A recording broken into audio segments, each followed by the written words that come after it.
Hello, church. So here's our devotional for Thursday, July 16th.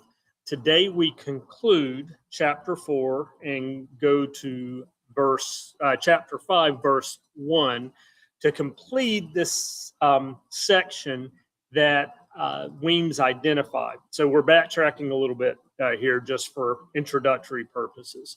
So Weems identifies that from 4:1 to 5:1, we have this portion which she entitles How Beautiful You Are, My Love. And we have this back and forth a lot with the protagonist, beloved, comparing her to fauna with goats coming down the slopes, and then flora and this world of garden spices. And yesterday had our Lot garden portion of the scripture. And now we get the conclusion of that, as well as her commentary on the section as a whole, or reflection on the section as a whole, having had some portions of commentary. Some really great portions from Weems today. There were a couple of different things that made me laugh out loud. Some of those I'll be sharing.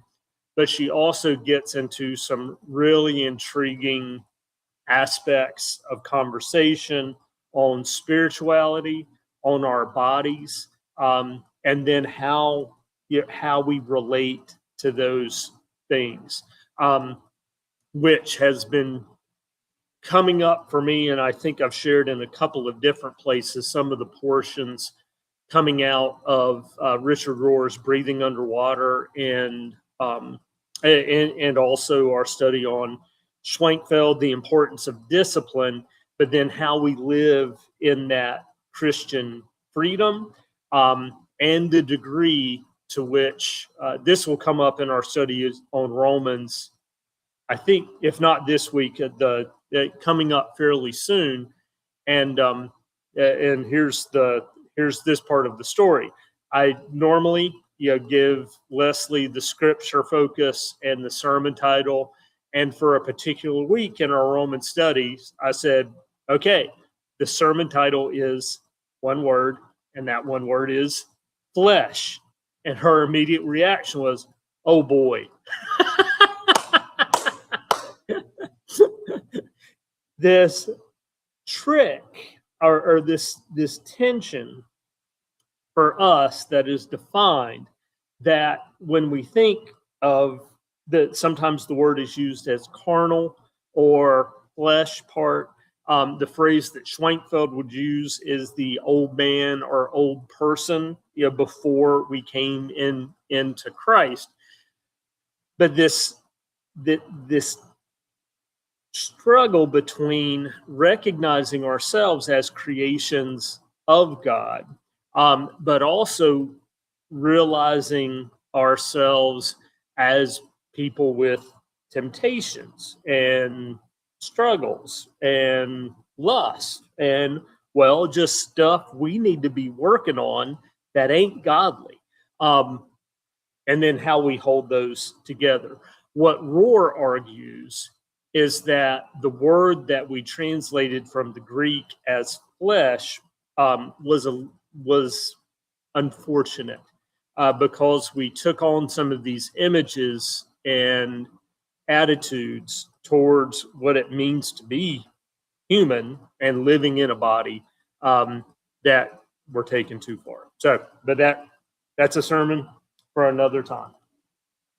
So we'll begin with our scripture reading, and then we'll give you some of her portions and a little bit of reflection too.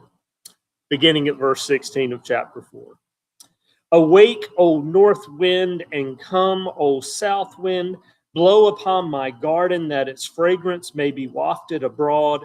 Let my beloved come to his garden and eat its choicest fruits. To a degree, I wish you'd have gone ahead and included that with the previous section, because it's that continued garden thing and then the invitation from our protagonist to her beloved. His response: I come to my garden, my sister, my bride. I gather my myrrh with my spice. I eat my honeycomb with my milk. I drink my wine with my milk. Eat, friends, drink and be drunk with love. Commentary. Whether the black-skinned woman is mysterious or virginal or both, the shepherd lover will not be deterred. With the fragrance of her body stirring in the breeze, he gladly comes and immerses himself in the maiden's tastes and smells. For the reader who appreciates subtlety and modesty, the man's language invites the mind to volley between the literal and the figurative. What in his garden might he be eating and drinking that taste of myrrh and spice, honeycomb and honey, wine and milk? We can only guess and blush. Finally, an anonymous but welcome voice encourages friends to eat and drink until they are satiated.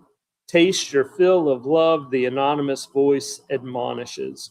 Is it the voice of the daughters of Jerusalem? We do not know. We can only guess and blush. That's a good way to leave it. I'd say for me, in reading this as well, part of it is just to hear it as images, as metaphors of fullness and well-being and having what more than what one needs. This kind of lush experience in this garden.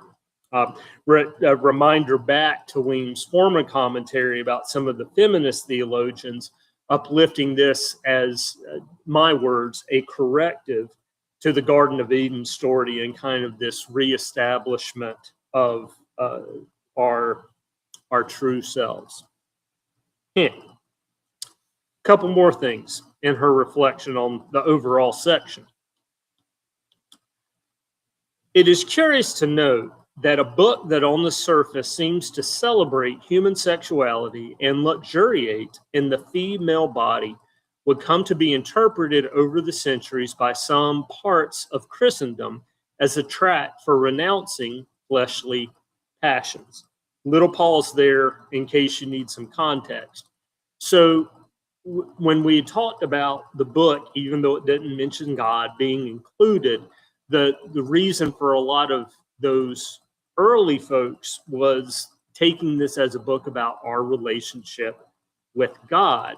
And ultimately, she's going to get into the monastic and ascetic practices of bodily denial so that we can be in greater communion with God. But you hear already that tension with the previous context. What does it mean to be creatures of God and humans, and still, and what is the appropriate relationship to how we should see our needs, in living. Yeah, okay. For example, for many years, ascetics have seen in 4:1 to 5:1 a call to renounce the prevailing socio-political hegemonic structures of their day and to withdraw into the austere, disciplined life of monasticism. For these dissidents, Song of Song has epitomized the pleasures one experiences when bodily passions are subjugated for the blessed reward of achieving mystical union with God. And so you get that refrain of do not awaken love, right? Song of Songs 4:6 to 8 is particularly important because of its alleged call to a life of chastity and austerity. It progresses from the many to the one. For the more we draw near to God in fleeing the world, that much more we are gathered into the one. We see then that the lone book in the Bible that celebrates human sexuality and praises the female body has become in some hands the guiding track for denying human desires and for mortifying human flesh. Why are we still inclined to read it so? The reasons are many and complex, but the first and easiest answer would be to say that the human body continues to embarrass us by its insistence upon bleeding and decaying. It disobeys us with disease and lust. It disappoints us by refusing to shape up to certain ideals. Even God, according to the purity laws in Leviticus 12 to 26, cannot countenance the discharges and messiness of the human body. The female body, being the messiest of all, poses the greatest problem when it comes to control. Song of Songs can be, if we allow it, an ideal book for guiding the Christian interpreter into reflecting on bodily integrity and religious meaning. It gives us permission to accept our bodies as gardens for exploring the human and divine parts of our nature. In Song of Songs, the female body poses no threat to the created order. It is a blank form on which many of the gifts of nature, flora and fauna, are inscribed. Reading Song of Songs in this way forces us to an entirely new bodily theology, one that acknowledges and celebrates the bodily self as an integral part of what it means to be human. And then I will add, and creatures of God.